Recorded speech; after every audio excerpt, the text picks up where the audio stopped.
საშინაო სკოლის გაკვეთილებს წარმოგიდგენთ კომპანია სილქნეტი.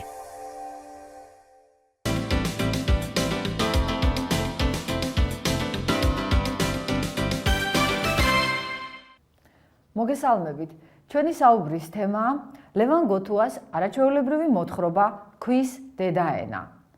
ლევან გოთუა შესანიშნავი მწერალი იყო, მას განსაკუთრებით აინტერესებდა საქართველოს ისტორია, ამიტომაც მის ნაწარმოებებში ძალიან ხშირად შევხვდებით ისტორიულ პერსონაჟებს, ისტორიულ ამბებს გავეცნობით. და ძალიან საინტერესო მწერალია თავისი ენით, ასე ვთქვათ, მას აქვს თავისებური სტილი, რომელიც გვეხმარება მკითხველებს, რომ ცნობის მოყარეობით წავიკითხოთ მისი წიგნები და ძალიან ბევრ რამეს აძლევს მკითხველს მისი ნაწარმოებები. და მათ შორის, რა თქმა უნდა, ეს მოთხრობაც ასეთი უცნაური და თან ლამაზი სახელწოდება, რომ ქვია ქვის დედაენა. ლევან გოთუა რა თქმა უნდა, აღტაცებული იყო საქართველოს წარსულით და ცდილობდა, რომ ქართველ კაცს მუდამ ხსომებოდა, ვინ იყო, საიდან მოდიოდა, რათა შემდეგ ეფიქრა უკეთეს მომავალზე. მას საბჭოთა პერიოდში მოუხდა ცხოვრება და მოღვაწეობა, როდესაც საქართველო არ იყო დამოუკიდებელი, თავისუფალი და როდესაც ცდილობდა რეჟიმი, რომ საქართველოს ისტორიის ნაცვლად ქართველს საბჭოთა კავშირის ისტორია ცოდნოდა. და აი მისი მოთხრობები სწორედ ამას უწყობდნენ ხელს, რომ ქართველს არ დაევიწყებინა საკუთარი ფესვები. ის გადასახლებული იყო ძალიან ხშირად, მაგალითად ციმბირში ყოფნისას მას მაინც არ შეუწყვეტია წერა, როგორც ვიცით, პოლიტპატიმრებს საერთოდ ეკრძალებოდათ, რომ რამე დაეწერათ, მაგრამ მან მაინც მოახერხა და თანაც დაწერა ძალიან მნიშვნელოვანი 4 ნაწილიანი რომანი, ისტორიული რომანი გმირთა ვარამი. და ცნობილია, რომ მეგობრების დახმარებით იქ მორები ამოჭრეს, ასე ვთქვათ, მორების შუაგული და იქ ჩააწყო ეს ხელნაწერები და როგორღაც ესე იგი ბანაკის გარეთ გამოატანინა. ასე რომ ლევან გოთუა ყოველ ღონესა და გზას მიმართავდა, რომ ნებისმიერ ვითარებაში არ შეეწყვიტა მოღვაწეობა, არ შეეწყვიტა სიტყვით მსახურება სამშობლოსი. ხომ მწერალი უპირველეს ყოვლისა სწორედ თავისი ნაწარმოებებით ემსახურება სამშობლოს. ისიც აღსანიშნავია, რომ 60-იანი წლებიდან, მე-20 საუკუნის 60-იანი წლებიდან ის დასახლდა მცხეთაში, არმაზში და ამგვარათაც გამოხატა, ასე ვთქვათ, თავისი სურვილი, რომ აი ისტორიულ წარსულთან უფრო მეტად ქონოდა კავშირი. ერთი სიტყვით ძალიან კარგი მწერალია ლევან გოთუა და მე გირჩევთ, რომ სხვა მოთხრობებიც წაიკითხოთ მისი. ახლა ვნახოთ, რას მოგვითხრობს ქვის დედაენა. მოთხრობას ყავს 2 პერსონაჟი. ერთი არის პატარა ბიჭი, ხიმშია ქვია სახელად და მეორე არის წიგნობარი ედიშერი. მწერალი გვიხატავს ისტორიულ ეპოქას, მე-13 საუკუნეს, როდესაც მონღოლები შემოესივნეს საქართველოს და გაანადგურეს და მონღოლები გამოჩნდებიან მოთხრობაში, რა თქმა უნდა. თუმცა დასაწყისშივე ჩვენ ვხედავთ, ასე ვთქვათ, მათი დარბევის კვალს. ეს პატარა ბიჭი არის მშობლებ დაკარგული. ეს იმას ნიშნავს, რომ მშობლები მას სწორედ აი ამ ბრძოლაში დაეხოცა და თვითონ გაიხიზნა უდაბურ ადგილას, გარეჯის უდაბნოში. ერთ-ერთ მონასტერში აფარა თავი. ბერთუბანი ერთ-ერთი მონასტერი არის გარეჯის უდაბნოში. არაფერი არ გააჩნდა მას და ფაქტობრივად დასაღუპავად იყო განწირული. მაგრამ პატარა ბიჭს აღმოაჩნდა გონიერება, მან მიიჩვია ირმები, მას ჰქონდა ესე იგი ქვამარილი, რომელიც გაალოკვინა და შემდეგ, როდესაც ირმები მიეჩვინენ მას, ფურირემს ნუკრებთან ერთად წოვდა რძეს და აი ასე გადაირჩინა თავი. ძალიან მალე ამ უდაბნოში გადმოიხვეწა მეორე პერსონაჟი, წიგნობარი, როგორც გითხარით, სახელად ედიშერი. და ეს 2 პერსონაჟი შეხვდა ამ უდაბნოში ერთმანეთს. ორივე, ასე ვთქვათ, ცხოვრებისაგან დარბეული. აქ წერია, ხომ, რომ მონღოლებმა მოაოხრეს ქართლი და საქართველოში აი ასეთი ადამიანები, რა თქმა უნდა, ძალიან ბევრი იქნებოდნენ. ბიჭმა გადაწყვიტა, რომ გაეცნო, რა თქმა უნდა, ეს კაცი, რომელიც იყო თან დაჭრილი, დაკოდილი იყო და ეტყობოდა, რომ იყო ძალიან დაღლილი. და პატარა ბიჭი ასე მიმართავს: "მამის ტოლა კაცო, ვინ ახარ? რატომ დასდევ ჩემს ირმებსო?" ასე გაიცნეს ერთმანეთი და ედიშერმა უთხრა, რომ ის იყო წიგნობარი, ნაომარი, ნარბევი. აი ამ სიტყვებში კარგად წარმოჩდება თუ როგორი ხიფათიანი გზა გამოვლო და ალბათ როგორ ძლივს გადაურჩა მტრის დევნას. მან უთხრა, რომ ის იყო 3 დღის მშიერ მწყურვალი, ფქვილი ქონდა, მაგრამ წყალი არა და თუ კი ქონდა წყალი დახმარებოდა. ბიჭი გაუძღვა ნაქვაბევისკენ. ნაქვაბავი არის გამოქვაბული, რომელსაც თავს აფარებდა ეს პატარა ბიჭი და გაუმასპინძლდა ირმის რძით. და აქ ბიჭის ყურადღება მიიქცია იმან, რომ წიგნობარს ჰქონდა ერთი წიგნი. ეს იყო ძალიან დიდი წიგნი და ჩანს, რომ ბიჭმა წერა-კითხვა არ იცის, ეს გამომჟღავნდა საუბარში და წიგნობარმა შეარცხვინა კიდევაც, რომ როგორ არ იცი წიგნიო, როგორ არ იცი წერა-კითხვაო. და იმიტომ არ იცის წერა-კითხვა ბიჭმა, რომ საქართველოს მძიმე ვითარებაშია, აი ესე დარჩა უმშობლებო და რა თქმა უნდა არავინ არ იყო მისი მასწავლებელი და მოძღვარი, ვინც მას დედაენას შეასწავლიდა.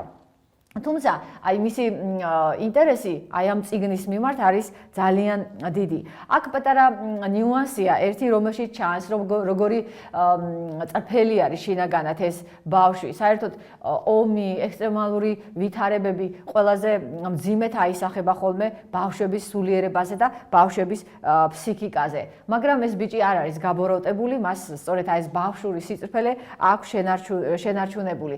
როდესაც ის მოუტანს სავსე კათხას რძისას, კათხა არის ხისაგან გამოთლილი სასმელი ჭურჭელი.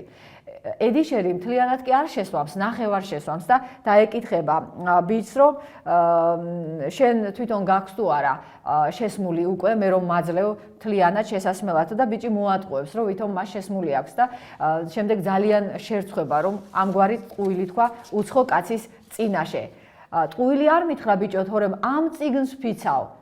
და დაიფიცა ის წიგნი, რომელიც მას ჰქონდა თან. ეს ძალიან მნიშვნელოვანია, რომ მან სხვა რამ კი არ დაიფიცა, ან ვინმე, არამედ დაიფიცა წიგნი. ესე იგი, ეს ბიჭი მიხვდა, რომ ეს წიგნი იყო ძალიან მნიშვნელოვანი ედიშერისთვის. შემდეგ მიიქცია ყურადღება ბიჭის ამ გადაშლილმა წიგნმა, რომელშიც ნახატებიც იყო და ედიშერმა აუხსნა, რომ ეს იყო ძალიან მნიშვნელოვანი წიგნი ქართველებისთვის და ბიჭი მიხვდა, რომ წიგნი მალავდა უამრავ საიდუმლოებას და ერთი სული ჰქონდა, როდის გადაიხსნებოდა, ასე ვთქვათ, წიგნი მის თვალწინ იმგვარად, რომ ეს საიდუმლოებები მასაც შეემეცნა და მასაც გაეაზრებინა. და ედიშერმა უთხრა ბიჭს, რომ ეს წიგნი არის ვეფხვისა, რომ მე ამ წიგნით მიდგას სული და ძალა. ეს არის ძალიან მნიშვნელოვანი, რომ წიგნი, რა თქმა უნდა, მატერიალური საზრდო არ არის, ვერ დააპურებს ადამიანს, ვერც დაარწყულებს, ხო? მაგრამ ის ამბობს, რომ ამ წიგნით მიდგას სული და სული, ესე იგი, ამ წიგნით მე მეძლევა ძალღონეო და შემდეგ უფრო კარგად წარმოჩდება. რა თქმა უნდა, მკითხველის ცნობის მოყარეობა და მოლოდინი არის დაძაბული და ფიქრობს, ასე ვთქვათ, მკითხველი რა წიგნია ეს წიგნი, რომლის მიმართაც ამგვარ დამოკიდებულებას ამჟღავნებს ედიშერი. და ბიჭი ხვდებოდა გუმანით, რომ აი ეს ძალა, რომელიც ამ დაჭრილ კაცს გააჩნდა, სწორედ მართლაც ამ წიგნიდან მოდიოდა. ედიშერმა დაიწყო ამ გამოქვაბულის გაფართოება და ერთგვარი საფარის მოწყობა მტრისაგან თავდასაცავად და ყოველდღიურად რომ მიღვიძებდა, ნახულობდა ეს ბიჭი, როგორ თავაუღებლივ მუშაობდა ედიშერი. და ერთ დილას, როდესაც ედიშერი ვერ დაინახა იქ, ძალიან შეშფოთდა, მაგრამ წიგნი იყო თავის ადგილას და რა თქმა უნდა დამშვიდდა. ამ წიგნმა თითქოს ამ ბიჭის ცხოვრებაში რაღაც სინათლე შემოიტანა, იმედი გააჩინა სამომავლო. და რა თქმა უნდა, თვითონ ედიშერის გამოჩენაც იყო მნიშვნელოვანი, ხომ? ის მამასავით ეპყრობოდა ამ პატარა ბიჭუნას, მაგრამ არა მხოლოდ ფიზიკურად ეხმარებოდა ბიჭს, არამედ სულიერათაც ამხნევებდა. მართლაც ეს გამოქვაბული მოაწყო ედიშერმა ისე, რომ მტერს მისთვის ვერ მოეგნო და როდესაც მარტო რჩებოდა ხოლმე ბიჭი ხიმშია, ის გადაფურცლავდა ხოლმე ამ წიგს და თანაც ძალიან კრძალვით, ძალიან მოწიწებით ათვალიერებდა ნახატებს. აქ დაინახა მან დახატული ვეფხისტყავიანი ჭაბუკი, აქ ნახა მან ციხე კოშკები დახატული, ნახა ისეთი გამოქვაბული, რომელშიც თვითონაც ცხოვრობდნენ მაგრამ ძალიან ჩქარა ყურადღება მიიქცია მათი ყურადღება ედიშერისა და ამ ბიჭსა მიიქცია ყურადღება რაღაც ხდებოდა ფრინველები, ცხოველები ძალიან შეშფოთებულები გარბოდნენ და გამორბოდნენ და ედიშერმა, რომელსაც ჰქონდა ძალიან დიდი, რა თქმა უნდა, ცხოვრებისეული გამოცდილება, ბევრი რამ ენახა ამ ქვეყანაზე, ასეთი რამ დაასკვნა, რომ რადგან ნადირ ფრინველი გარბის, ან დიდი მიწისძვრა იქნება, ან კიდევ დიდი შემოსევაო. ამიტომაც ხიმშიას დაავალა, რომ მოეწოლა ირმები და თვითონაც იზრუნა იმისათვის, რომ რაღაც გაეკეთებინა, რათა ისინი აი ამ შემოსევას, დარბევას თუ რაღაც ხიფას, რაც მოსაოდნელი იყო, ცოცხალნი გადარჩენოდნენ. ამიტომაც მან საგუბარი გააკეთა გამოქვაბულში და მასში დააგროვეს წვიმის წყალი. შემდეგ მოიმარაგეს სხვადასხვა ბალახები, რათა საჭმელი ქონოდათ, ველური პრასა და ნაცარქათამა, ეს მხალის სახეობებია. შემდეგ გადააწყდნენ გლის მიერ გამოშიგნულ ჯეირანს, ისიც შეწვეს. და პატარა კაკბის ლაპიც, ასე ვთქვათ, ნახეს და ისიც წაიყვანეს ბარტყი თავისთან. და მართლაც გამართლა ედიშერის წინასწარმეტყველება და მონღოლები შემოესივნენ საქართველოს. ისინი შემოსეულები იყვნენ, მაგრამ დროდადრო, ასე ვთქვათ, არ ბევრდნენ ხოლმე სხვადასხვა ადგილებს გამეტებითა და თავზაუზოგავად. და ძალიან ისეთი შთამბეჭდავია ეპიზოდი, როდესაც ორივენი იყურებიან გამოქვაბულიდან და ისინი ხედავენ გარესამყარო დაფარული იყო მონღოლთა ლაშქრით, აკლემ ქარავნების ხარგებით. ხარგები ნიშნავს კარვებს, მარქაფა ცხენებით, მარქაფა ნიშნავს სათადარიგო ცხენებით, შუბოსანთა გუნდებით. და აქ მწერალი მიმართავს შედარებას, რომ თითქოს უდაბნო მეწყრად ადგა და წარღვნად დაიძრა. მეწყერი ეს არის ზვავად წამოსული მიწა, ხოლო წარღვნა ეს არის დიდი ნიაღვარი. და აი ამგვარად წარმოჩნდა, ასე ვთქვათ, მონღოლების შემოსევა. ეს იყო თითქოს ნიაღვარი და თითქოს იყო წარღვნა. მტვრის კორიანტელი ზარავდა ჰაერს, ესე იგი ყველაფერი თითქოს დაიბურა და ყველაფერი ჩამობნელდა. და ეს ორივენი შეიკეტნენ გამოქვაბულში და ეს არის ძალიან მნიშვნელოვანი ეპიზოდი. ისინი იწყებენ გადარჩენას, არა მხოლოდ ფიზიკურ გადარჩენას, არამედ უპირველესად სულიერს და სულიერი გადარჩენა კიდევ რას ნიშნავს, რომ შენ შეინარჩუნო შენი ენა, შენი წიგნი. და ამ შემთხვევაში ხდება ის, რომ ედიშერი ბიჭს ასწავლის წერა-კითხვას, მაგრამ იქ არაფერი არც ეტრატი აქვს, არც ფურცლები აქვს, არაფერი არც საწერკალამი აქვს და ისინი საწერად იყენებენ გამოქვაბულის კედელს. და აი ამ გამოქვაბულის კედელზე იწერება, იკვეთება ასოები და ამიტომაც ეწოდება ამ მოთხრობას ქვის დედაენა, რომ აი ეს კედლები გამოქვაბულისა იქცა ამ ბიჭისთვის დედაენად. დედაენა უპირველესი წიგნია ქართველებისა, ხომ?